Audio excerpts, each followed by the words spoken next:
Hey, what's up, everybody? Welcome back to my channel. My name is Paul, the Canadian Snowman, here once again with some more Diadochi Wars. I still don't know if I'm saying this stuff right.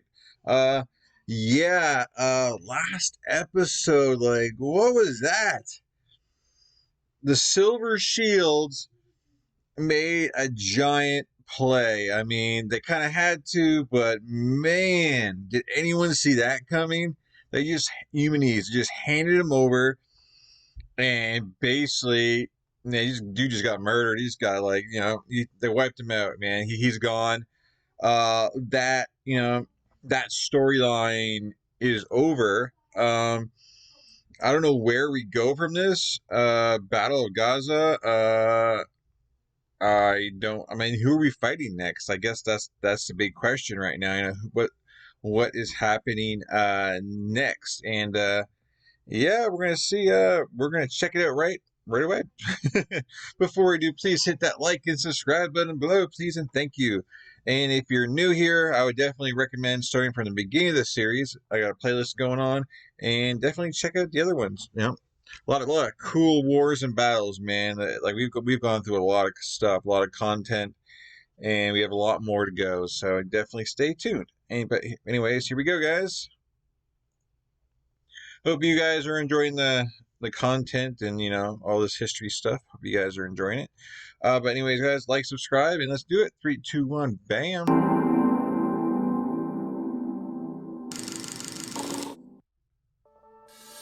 This video is sponsored by Lumerit. Lumerit, a better way to do college. In 316 BC, on the plains of Gabene, one of the greatest rivalries in antiquity has ended in dramatic battle and betrayal. Yeah. Victorious against Eumenes, Antigonus was now the most powerful man in Asia. Yet for him, this was just the start. I think that, out of all these videos, that might be one of the most shocking, the biggest surprises I've ever, found. I think Hannibal's got to be number one. I really didn't expect Hannibal to win that battle, so I think that's probably the most shocking I've ever been in a video. Is the big battle that with Hannibal, but I was definitely just as shocked here. But the circumstances I think were a lot different. So I think I think the scale, the Hannibal one is a lot higher. But this is probably going to be the number. That was probably had to be the second most shocking one for sure, because I didn't expect that at all. So that's awesome. In Asia, yet for him, this was just the start. For this aging general, being Lord of Asia was not enough. He wanted more. The wars of the successors had only just begun. Having ordered the execution of his opponent, Antigonus now set about deciding the fate of Eumenes' army. Much of it was incorporated into his own force, with a few exceptions. Eudemus, who had come to aid Eumenes from India, was executed, as was the captain of the Silver Shields, Antigonus. Wow. As for the Silver Shields themselves, Antigonus had... But why they killed the captain of the Silver Shields? I mean, he was part of the guys, right, that kind of marched Eumenes over there to help Antigonus. I don't really understand that one. It's not like he turned against Antigonus. I mean, the Silver Shields were basically handed to Eumenes as a gift. Maybe there's some personal rivalry there. I don't really understand that one. Why you would kill the captain of the Silver Shields when they obviously I don't know. Anyways. Antigonus. As for the Silver Shields themselves, Antigonus had no intention of enlisting them. They had already proven their disloyalty to Eumenes in the previous battle, and although excellent fighters, Antigonus did not trust them. They were sent to the harsh mountainous region of Arachosia, where they were subtly disposed of, fighting against hostile mountain tribes. So does that mean they basically send them off to their death? Like, you're going to send you off to fight people you probably aren't going to win? Wow. I guess, even if, they're not loyal to him, if they're going to backstab my enemy, what's going to stop them from backstabbing me? That I guess he's already proven that Eumenes. I mean, he got backstabbed himself, so why is he going to trust him again? So yeah, basically, there's no second chance to be on his roster, right? So wow, he's setting off the silver shields. I guess he wants to know his army. Maybe he wants to be able to trust everybody. So wow. Antigonus now headed back west, stamping his new mark on the Asian provinces. His former ally, Python, who had once been a bodyguard of Alexander the Great, was executed for planning a revolt, while Peucestus, who had deserted Eumenes at Gabene, was removed as the satrap of Persia and imprisoned. In the autumn of 316 BC, Antigonus reached Babylon, which was then controlled by a Macedonian governor named Seleucus. Another of Alexander's former commanders, Seleucus had been a leading instigator in the murder of Perdiccas and had aided Antigonus greatly in his war with Eumenes. Yet this friendship soon turned sour. A dispute erupted, and Seleucus, fearing a similar fate to Python, fled. Leaving almost everything behind except his horse, he headed to Ptolemy in Egypt, informing him of Antigonus's increasingly despotic behavior. Alarmed, Ptolemy reached out to his fellow governors, to Lysimachus in Thrace and Asander in Caria. Equally disturbed, they sent an envoy to Antigonus as he reached Syria. They claimed they had been invaluable allies in the war against Eumenes and demanded large swathes of land. They also demanded Seleucus and Peucestus be reinstated. Antigonus bluntly refused, and the war became inevitable. Wow. I think they sent those letters, for more land, just to kind of see where they were at, because Antigonus, you don't know, he's just been killing everyone, just for the slightest reasons. I mean, I guess a lot of them are good reasons, but I mean, yeah, that's a good way just to see where they stood with him, and he doesn't seem like he wants to kind of side with anybody. He's just trying to kill all the big dogs, where he's the only one left to have no more worries. That just kind of seems like his plan. But now I think he's kind of, he's kind of singled himself out here, where everyone's going to be against him now. So I don't know if that was a really good idea. You think he would have tried to make some allies, make some of these people happy, but it's too late now, man. You're in a big war, and from history to last episode, man, you lost every battle you've been in. I mean, the only battle you've won, and that wasn't even a battle. Just the Silver Shields handed you their leader, so he hasn't even won a battle. So I don't know about this decision of his, just to kind of alienate everybody, Antigonus bluntly refused, and the war became inevitable. Hope you're making a good decision. Antigonus now found himself opposed on multiple fronts, with his situation becoming even more challenging as he discovered that Cassander, the victor of a bloody civil war in Macedonia, had also joined the ranks of the opposing coalition. Determined to strike first, Antigonus led his armies south, taking over Phoenicia and many of the petty kingdoms of Cyprus from Ptolemy. Antigonus knew his fundamental weakness was in his lack of ships. Ptolemy's undisputed naval control of the eastern Mediterranean would prove deadly if it wasn't contained. Antigonus ordered his newly acquired maritime Phoenician cities with the building of a great armada. At the same time, he dispatched several of his generals to fight enemies on other key battlegrounds. He sent his nephew, Ptolemaeus, to fight against Asander in Asia Minor, and Aristodemus to Greece, to aid Polyperchon's remaining forces against Cassander. As for Antigonus himself, he pressed south through the Levant, capturing the cities of Gaza and Joppa from Ptolemy. Fresh from this success, Antigonus fortified the two captured cities and returned to Tyre in Phoenicia, which had been resisting defiantly with the aid of Ptolemy's navy. Yet by then, a large portion of Antigonus's new fleet was ready. Under the command of Dioscurides, Antigonus dispatched his ships to the Aegean, intending to gain naval domination.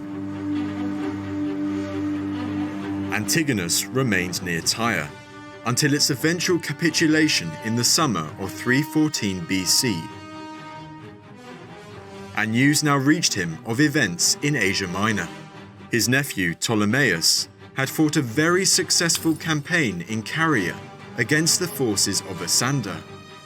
Further good news was to follow, as he learnt that his navy now dominated the Aegean. Wow. Antigonus sensed a great opportunity.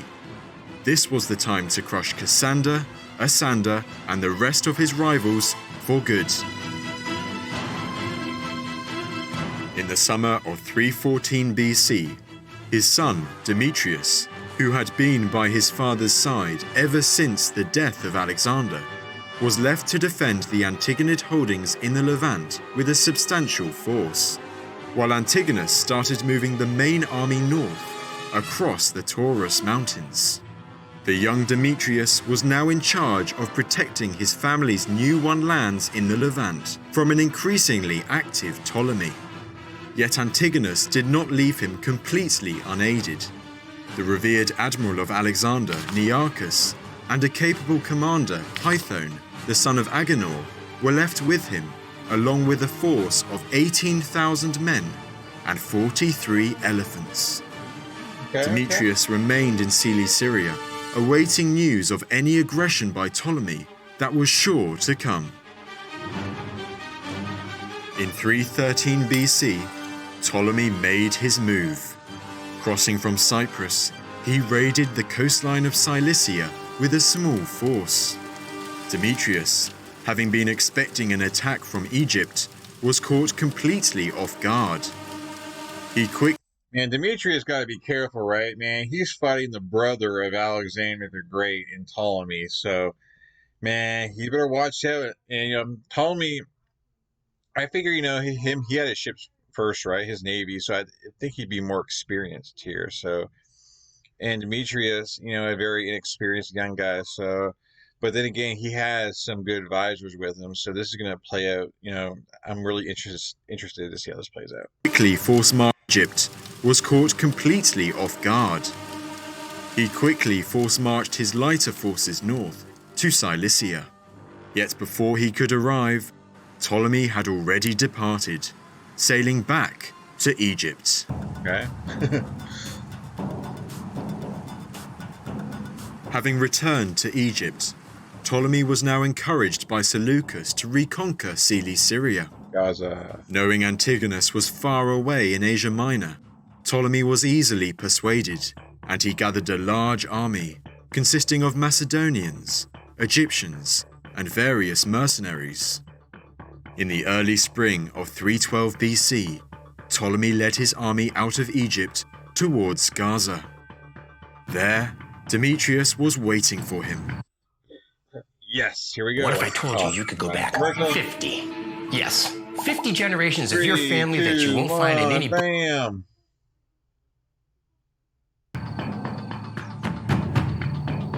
Ignoring the advice of his counselors to avoid open battle against Seleucus and Ptolemy, two of the greatest generals of the time, the young Demetrius was determined to protect his father's territory.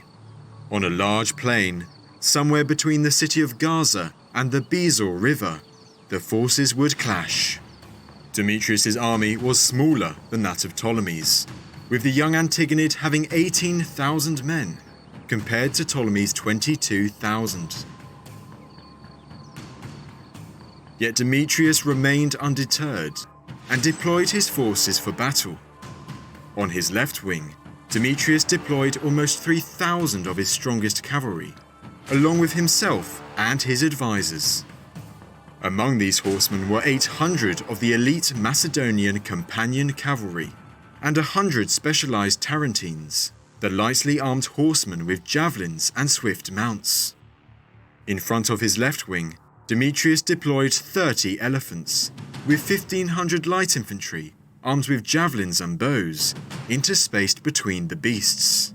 Okay. In his center, Demetrius deployed his phalanx, 11,000 men strong. 2,000 of them were Macedonians, with the rest being mainly mercenaries. He placed his 13 remaining elephants in front. The remainder of his army, some 1,500 cavalry, were positioned on his right wing. As for Ptolemy and Seleucus, they initially placed their strongest cavalry on their left wing. Yet seeing Demetrius' deployment, the two veteran commanders quickly reorganized, placing themselves and 3,000 of their strongest cavalry on their right, directly opposing Demetrius. In front of them, Ptolemy placed his engineers, armed with large metal spikes, designed specially to counter any elephant charge. These they placed at regular intervals, upright in the ground in front of Ptolemy's left wing. Light-armed javelin men and archers were also stationed behind these traps. In the center, Ptolemy deployed his 18,000 infantry, including Macedonians, mercenaries, and Egyptians, with his remaining 1,000 cavalry on his left. Okay, I was going to say, where's the cavalry? The battle commenced with a cavalry charge on the extreme left of Demetrius' wing. Engineers, here we At go. first, Demetrius' cavalry managed to get the better of their opponents and caused Ptolemy's horsemen to retreat. Yet quickly adapting their strategy, Ptolemy and Seleucus then led the remaining cavalry on their right wing into battle, riding around Demetrius' left flank and charging in with their spears. The cavalry battle lasted a long time, and many distinguished figures fell on either side, most notably Demetrius' advisor, Python. Yet neither side was able to gain an advantage. Finally, Demetrius ordered his elephants forward, hoping to panic Ptolemy's infantry and win the battle. It was not to be. As these tanks of ancient warfare advanced towards Ptolemy's right, they came under a hail of javelins and arrows from Ptolemy's light infantry. Under fire, many of their handlers now desperately charged their beasts forwards, right into the sharp spikes Ptolemy's engineers had deployed. Damn. Carnage ensued. The handlers were shot down, and almost all the elephants were either captured or killed. Damn. Poor guys. Seeing the death of the elephants, Demetrius' army panicked.